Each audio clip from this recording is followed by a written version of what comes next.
আসসালামু আলাইকুম। সবাই ভালো আছেন, ভালো থেকেন, সুস্থ থেকেন। আমার আজকে রান্না হলো পেঁপে দিয়ে পাঙাশ মাছ দিয়ে। তো আমি কড়াইতে তেলটা দিয়ে দিলাম, মাছটা ভেজে নিয়েছি। এবার পেঁয়াজ কুচি, কাঁচামরিচ, এটা ভালো করে নাড়াচাড়া করে লাল লাল করে নেব।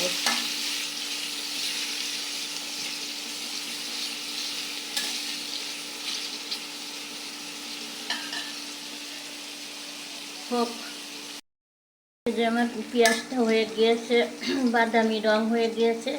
এখন আমি এতে আদা রসুনটা দেবো।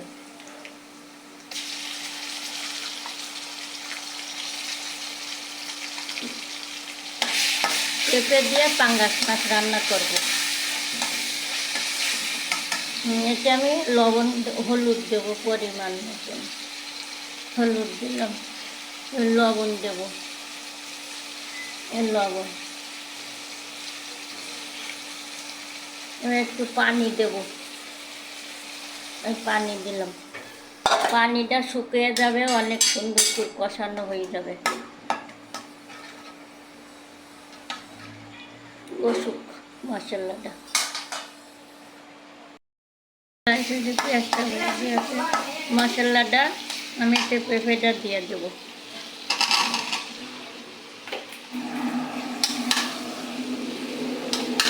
পেঁপেটা ভালো করে কষিয়ে নেব। হ্যালো গাইস, এই যে আমার পেঁপেটা কষিয়ে নিয়েছি। এখন আমি এতে গরম পানিটা দিয়ে দেব। গরম পানিটা দিয়ে দিলাম।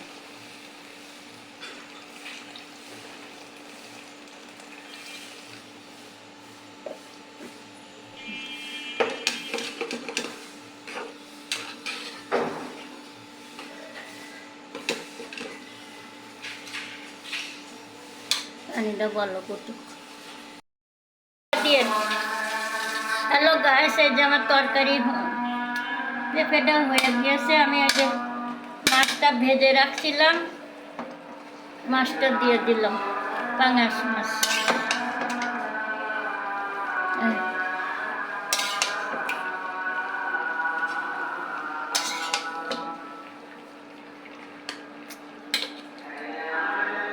একটু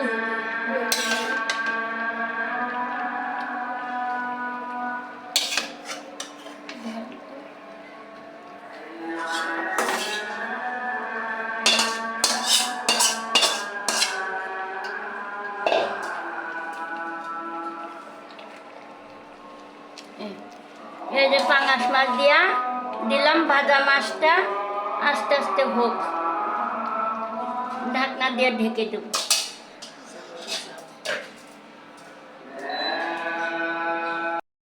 যে তরকারিটা হয়ে গিয়েছে পাঙাশ মাছ দিয়া, আমি পেঁপে দিয়ে রান্না করেছি। তো আমি এতে ভাজা জিরার গুঁড়াটা দিয়ে দেবো।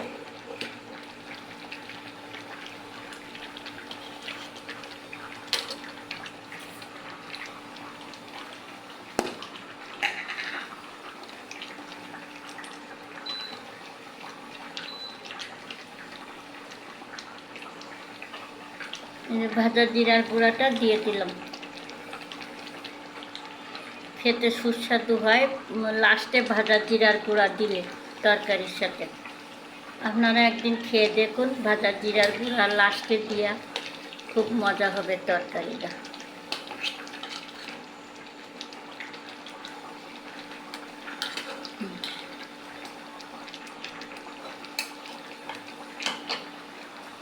আমার তরকারিটা হয়ে গিয়েছে। তা আপনাদের কাছে যদি ভালো লেগে থাকে আমাকে একটা লাইক, কমেন্ট, সাবস্ক্রাইব করে দিয়েন। তা সবাই ভালো থেকেন, সুস্থ থেকেন।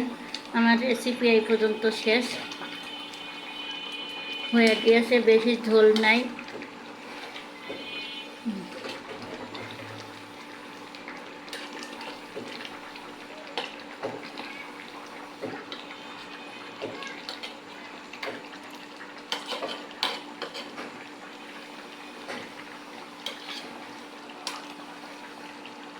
আমার রেসিপি শেষ। আল্লাহ হাফেজ, সবাই ভালো থেকেন।